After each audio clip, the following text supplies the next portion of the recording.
In this video, we are going to review one of the most common sinus surgeries done, endoscopic sinus surgery, also called ESS. ESS is a traditional way of doing sinus surgery. It has been a standard since the late 1980s. The procedure usually takes about 1 to 1.5 hours and is done as an outpatient.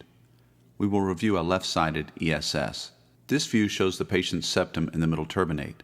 With the middle turbinate moved over, you can see the ethmoid bulla, which is the entrance to the ethmoid sinuses. This is the uncinate process, which is a flap over the opening of the maxillary sinus.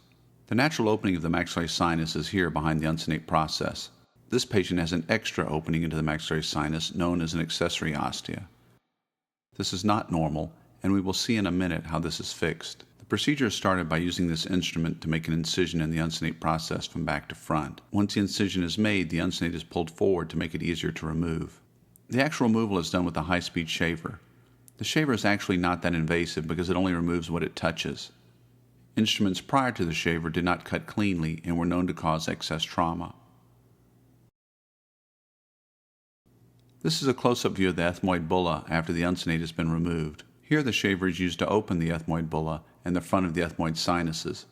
This area is known as the anterior ethmoids. Once the anterior ethmoids have been opened, the posterior ethmoids are entered by going through the basal lamella. Here, the partitions of the posterior ethmoids are being opened.